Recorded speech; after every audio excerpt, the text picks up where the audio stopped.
Hi guys, Matt from Midwest Lacrosse here to talk to you today about sidewalls.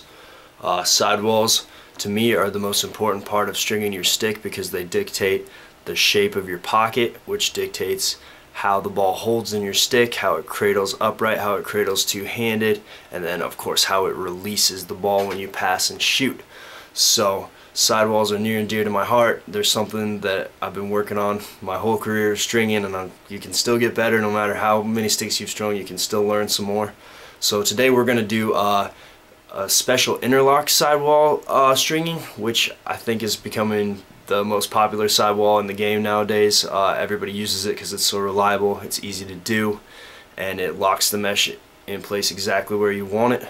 I use the special interlocks all the way down a lot of the times. Some people like to, go about halfway and then start leaving some floaters for some a little bit more pocket definition at the bottom, which is fine, but today I'm just going to show you how to go all the way down with special interlocks, and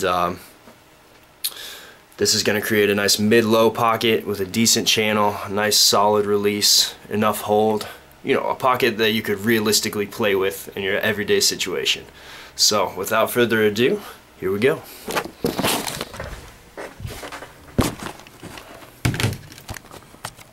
Alright, so we start at the top. We've got our string. It's about an arm's length, just like our top string, maybe a little less. We're going to find that 1, 2, 3rd hole down.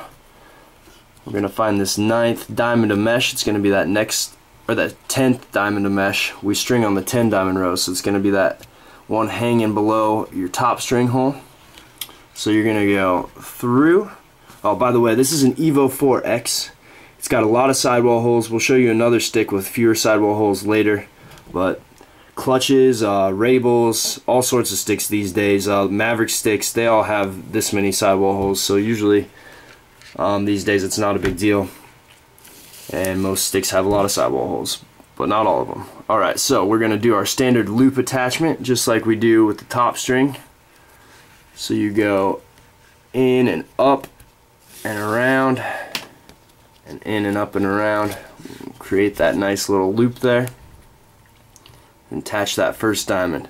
Now this second diamond here, we're gonna go through the back of it,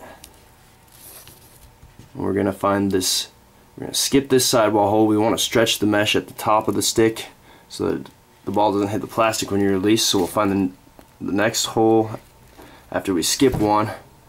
We're gonna go down and back up through the mesh, crossing over and locking. I'm going to show you that more clearly on the next lock here. Alright, so we're going to skip another hole and get to this guy. So we'll find our 10 diamond hole of mesh next row. We'll go down through the back of it, and we'll go through the outside of the stick, and we'll pull up like this. And you see there we've got a floater, and to do a special interlock instead of a floater, you just got to take the string and go back up through the mesh like so. That creates your lockdown. I'll show you again. So on this pattern I skipped another hole up top. These heads are kind of wide, but this pattern will work on a little bit more of a pinched head as well. Skip another hole. Maybe if the head's really pinched you wouldn't skip this one, but we'll skip that one. We'll go down here. We'll find that 4th 10 diamond row. Go through the back of it. We'll go through the outside of that next hole there and up, and then make sure we have that crossover there. We'll just go straight up through the mesh, and that's your special interlock right there. And you see how that pulls the mesh nice and tight. Alright, now we're just going to do a bunch in a row because this is where we want our pocket to form. So we'll go through the back of the mesh, through the next sidewall hole there, pull it tight, and then we'll go back up through the mesh like that. Special interlock. Down through the mesh, through the sidewall hole. And this is how I do it. It's a little bit faster. You can combine those two steps into one, but it can be a little confusing, so whatever you need to do, to make it make sense to you. And you can see that pocket starting to form a little bit. Now we'll go through the next hole, sidewall hole, back up through the mesh, making sure that the strings cross over one another one time, pulling it tight there. Make sure the mesh is pulled to the inside of the stick too. That's important. Sidewalls to the outside. Alright.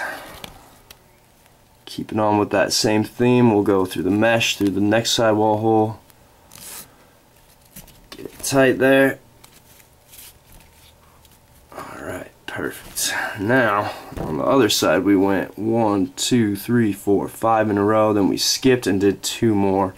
So on this side, we're going to have to do the exact same thing because symmetry is not only important, symmetry is critical. So 1, 2, 3, 4, 5. We'll skip that one. We'll hit that next mesh hole. Hit that hole right there. Pull it up. Tighten it. We'll go through that next mesh hole. Find that next sidewall hole there. That's the third one from the bottom. Pull everything tight. Pull everything out.